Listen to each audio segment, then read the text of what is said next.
पुनर्जन्म लेने के बाद मैंने जानबूझकर अपनी क्रश के साथ लग्जरी कार में घूमना छोड़ दिया। आखिर उसे भी तो बार बार ये याद दिलाने का मौका मिलता था कि मैं सिर्फ एक ड्राइवर का बेटा हूं। इधर मिसेस घू लड़की की मां को मेरी हर रिपोर्ट टाइम पर मिल रही थी और वो काफी खुश थीं। अब भला मैं उन्हें और क्या रिपोर्ट देता।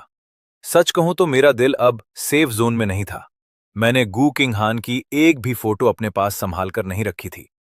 जब उसने ये सुना तो उसकी आंखों में साफ निराशा दिखी। वो तंज कसते हुए बोली, तुमने मेरी इतनी सारी तस्वीरें ली और कह रहे हो सिर्फ एक। मैंने बात काटते हुए कहा, मैंने कोई फोटो सेव नहीं की है। और भला मैं तुम्हारी तस्वीरें क्यों सेव करूंगा, भूत प्रेत भगाने के लिए? ये सुनते ही गू किंगहान गुस्से के मारे हंस पड़ी। उसे यकीन ही नहीं हो रहा था। उसने चिढ़कर पूछा, चेन, क्या तुम मुझसे प्यार करते हो पर डर के मारे मान नहीं रहे? पिछले जन्मों से तो यही दिख रहा है।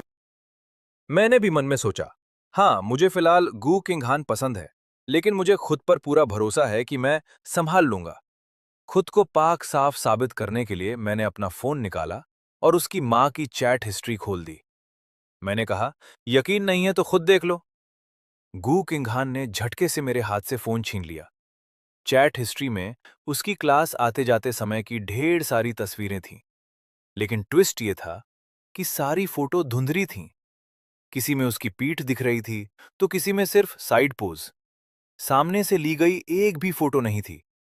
ये देखकर गू किंगहान का चेहरा गुस्से से लाल हो गया। वो ताना मारते हुए बोली, बहुत बढ़िया, तो तुम मेरी मां के लिए मेरी जासूसी कर रहे थे, मेरी तस्वीरें ले रहे थे और एक में भी मेरा चेहरा ढंग से नहीं लिया। मैंने एकदम सीधे चेहरे के साथ कहा, नहीं, असल बात यह है कि मैं तुम्हारा चेहरा देखना ही नहीं चाहता। तुम खुद बताओ, तुम कितना कम फोटो में आना चाहती हो? और वैसे भी तुम्हारा चेहरा कोई इतना भी खास नहीं है। उसने ठंडी हंसी हंसते हुए सिर हिलाया। अच्छा, तो फिर किसका चेहरा ज्यादा सुंदर है? उस सू मैंने उसकी बात पूरी होने से पहले कहा, सू शियाओवेई, तुम सीनियर सू का जिक्र बार बार क्यों बीच में ला रही हो? वो चिढ़कर बोली, तुम उसे इतने प्यार से सीनियर सू बुला रहे हो। मैं तो उससे उम्र में बड़ी हूं। मुझे भी कुछ प्यार से बुलाकर सीख लो ना। बहन बुलाओगे? आखिर तुम्हारा उससे रिश्ता क्या है? मैंने उसका हाथ पकड़ने के लिए हाथ बढ़ाया, लेकिन उसने झटक दिया और बोली, हमारा रिश्ता चाहे जो भी हो, तुमसे मतलब नहीं है। गुकिंग हान गुस्से में आपा खो बैठी और उसने मेरा फोन खींचकर जोर से जमीन पर दे मारा। एक झटके में फोन की स्क्रीन के चीथड़े उड़ गए। मैंने तुरंत फोन उठाया और गुस्से में कहा, गुकिंग हान, पागल हो गई हो क्या? स्क्रीन टूट गई है इसकी। अब तुम्हें इसका हर्जाना देना होगा। मैं बिल तुम्हारे पास भेज दूंगा और उम्मीद है मिस गू अपनी बात से मुकरेंगी नहीं। इतना कहकर मैं वहां से तुरंत निकल गया, क्योंकि मैं एक सेकंड भी और वहां नहीं रुकना चाहता था। गुकिंग हान पीछे खड़ी गुस्से में पैर पटकती रह गई। हुआ ये कि मैं स्कूल से निकल रहा था और खाने पीने की गली से गुजर रहा था। मुझे क्या पता था कि सामने वाले स्कूल की सू शियाओ वे भी अपनी सहेलियों के साथ वहीं खाना खा रही है। उसने मुझे देख तो लिया पर आवाज नहीं दी।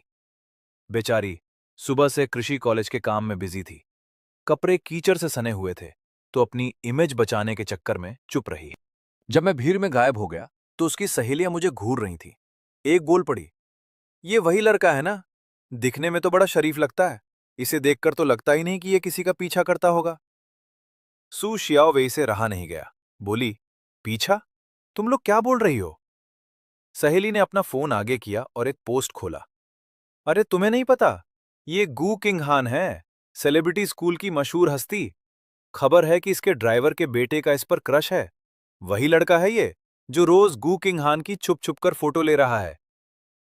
पोस्ट में जो फोटो थी वो वही थी जो मैंने खींची थी। सू शियाओवे को सुबह वाली बात याद आई। उसे लगा कि क्या वाकई मू चैन गू किंग हान के पीछे पड़ा है। उसे फिक्र होने लगी कि ये पोस्ट मू चैन की बदनामी करा देगी। इसे तो हटवा देना चाहिए। इधर स्कूल पहुंचते पहुंचते मैंने भी वो खबर देख ली थी। गू किंगहान का स्टॉकर वाला ड्रामा इंटरनेट पर वायरल हो रहा था। लेकिन मजे की बात यह थी कि खबर देखते देखते अचानक गायब हो गई। सब कुछ ऐसे डिलीट कर दिया गया जैसे कभी कुछ था ही नहीं। मेरा दोस्त शेन हाउक स्वान हैरान था। भाई, ये है गू परिवार की पावर, एक इशारे में इंटरनेट साफ कर दिया। मैं भी सोच में पड़ गया, क्या गू किंगहान ने यह सब करवाया? अगर उसने नहीं तो और कौन कर सकता था? तीसरे दिन जैसे ही मैं क्लास के गेट पर पहुंचा, गू किंघान सीढ़ियों से नीचे उतर रही थी। आज उसके किसी चेन जे नाम के दोस्त का बर्थडे था और वो उसके लिए गिफ्ट लेने जा रही थी। उसने मुझे देखते ही हुक्म झाड़ा, जैसे ये मेरा काम हो। आज मेरी माँ को संभाल लेना, मैं कल क्लास अटेंड कर लूंगी। मैंने तुरंत अपने फोन से उसकी एक फोटो खींची और ठंडे अंदाज में बोला, ठीक है, अब अपना रास्ता नापो, जा सकती हो तुम। इतना कहकर मैंने अपना फोन उठाया और कॉल लगा दिया। असल में क्लास बंक करके भागती हुई गू किंघान की वही फोटो उसकी माँ को भेजने ही वाला था। तभी गू किंघान ने झटके से मेरा फोन छीन लिया और चिढ़कर बोली, यार तुम ऐसे क्यों हो? ये तो सरासर नाइंसाफी है ना। मैंने पहले ही बताया था कि आज चेन जे का जन्मदिन है। मैं रात को 8 बजे तक घर आ जाऊंगी। तुम बस मेरी माँ को संभाल लो ना, वो फालतू में परेशान होती हैं। मैंने तंज कसते हुए कहा, कहना आसान है मैडम, गू से निपटना बच्चों का खेल नहीं है। पिछले जन्म में मैडम गू के तेवर मैं अच्छे से देख चुका था। गुकिंगहान की आंखों में एक अजीब सी चमक थी। वो मुस्कुराई और बोली, तुम अब भी कहते हो कि तुम मुझे पसंद नहीं करते? जैसे ही मैंने चेन जे के बर्थडे की बात की, तुम्हारी आंखों में साफ जलन दिख रही थी। मैंने मन ही मन कहा, भाई इस लड़की की सेल्फ ऑब्सेशन एक बीमारी बन चुकी है, इसे डॉक्टर को दिखाना चाहिए। गुकिंगहान गुस्से में मेरा फोन वापस मेरी तरफ घुमाते हुए बोली, मैं अब निकल रही हूं, रात को ठीक 8 बजे आ जाऊंगी, तब तक तुम मां को खुद समझा देना। इतना कहकर वो तेजी से अपनी कार में बैठी, एक्सेलरेटर दबाया और जूम से निकल गई। अब मैं मैडम गू और गुकिंगहान के बीच में सैंडविच बन चुका था और खुद को बेहद बेबस महसूस कर रहा था। मैंने उसी वक्त ठान लिया कि अब बहुत हुआ। मैं अपने पापा को गू परिवार की ये ड्राइवर वाली नौकरी छोड़ने के लिए मनाऊंगा और खुद भी पैसे कमाने के लिए कोई पार्ट टाइम काम ढूंढूंगा। वैसे भी उस नखरेबाज ने मेरा फोन तो तोड़ ही दिया था। बिना फोन के ना तो मैं किसी से कांटेक्ट कर सकता था, ना बस का टिकट ले सकता था और ना ही ऑनलाइन कुछ खरीद सकता था।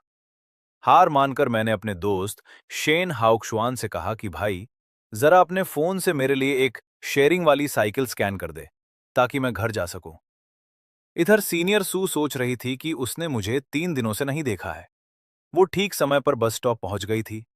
स्टेशन पर 10 मिनट इंतजार करने के बाद वो अपनी बस में चढ़ी। जैसे ही बस उसके जाने पहचाने स्टॉप पर पहुंची, वो उम्मीद में एकदम सीधी खड़ी हो गई। उसने बस के सामने वाले दरवाजे की तरफ टकटकी लगा रखी थी, लेकिन दरवाजा बंद होने तक भी मैं उसे कहीं नहीं दिखा। सू शियाओ की आंखों में उदासी छा गई।